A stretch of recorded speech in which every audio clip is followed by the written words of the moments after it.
Why? Why? What? Why this? Where does this come from? Are you sure? No, you know what? I refuse to accept that. I'm gonna prove you wrong.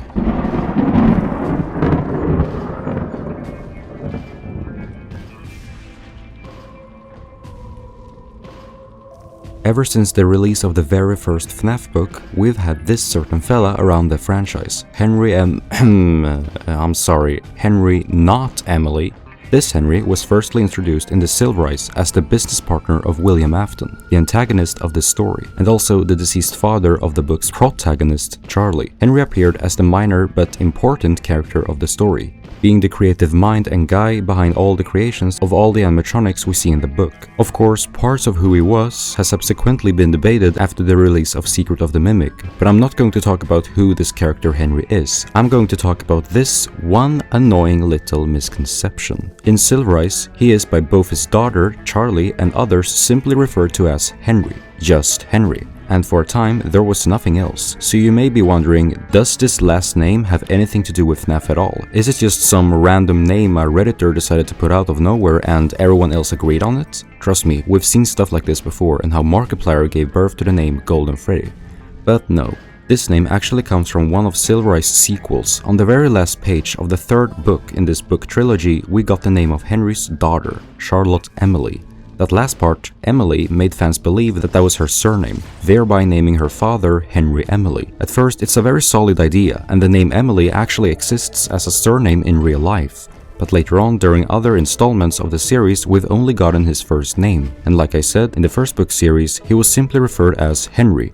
Never had any of the writers written his full name in the whole trilogy. But what about the games then? What do they tell us? After the Silverize book trilogy, Henry appeared in the next released FNAF game of that time, Pizzeria Simulator. Here, he is only referred as Cassette Man in the end credits, but thanks to an audio file labeled in the bottom right corner in the office monitor, we can figure out that the voice of this Cassette Man is Henry.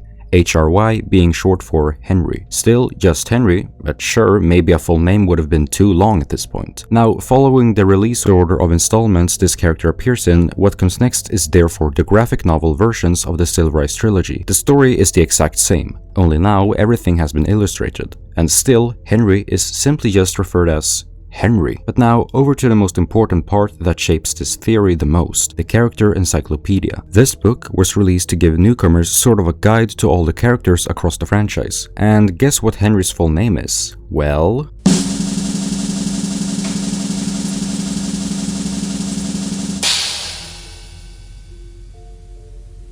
Yay, you're still nameless right there. Still no surname. And I know what you're all thinking, but Lime, it's not strange to skip the surname once naming someone. And you'd be absolutely right. Many characters have full names, but for the most part, it's not always necessary to call them out by their full name. But speaking of this book, the Character Encyclopedia, a book that is meant to give a complete guide through all characters, shouldn't they have labeled his full name somewhere on this page? Yeah, it's quite strange not to display Emily if that really is his surname. Or maybe he has no confirmed one yet. If you compare this to Afton, who is fully named William Afton, maybe the writers of the franchise haven't yet come up with a name, and sometimes the writers only go by Afton, since that is easy to remember, but compared to Henry, his full name do get displayed in the books. If Emily is his surname, then this part feels a bit strange. Not to say that this book has been strange to the fanbase. There is no page for Michael Afton, for example. But anyways, speaking of Charlie's last name Emily, that in the graphic novels gets displayed on a gravestone, well, yes, it's there and all, but it doesn't mean that it is her surname. It might actually be her middle name. Now think of it. The only other time we've received a gravestone was in the ending of FNAF 6 of the Missing Children. Here, only their first name appears, with their last names left out or just blurred out. So maybe Emily is just a middle name for Charlie. Charlotte, Emily, something. Now, let's go over to what the newer games have to say. Next one is pretty recently, with Secret of the Mimic. In one of the audio cassette tapes, another character, Edwin Murray, mentions Henry.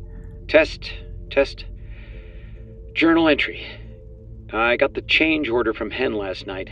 Hen being a nickname for Henry. Even in one of the mails found in the mailboxes, he is mentioned by the same nickname, Hen. Still, even to this day, they decided to leave out his last name. So with that, with all the evidence across 10 years, I can confidently say that Emily is not his last name. It never has been, and it's just something else.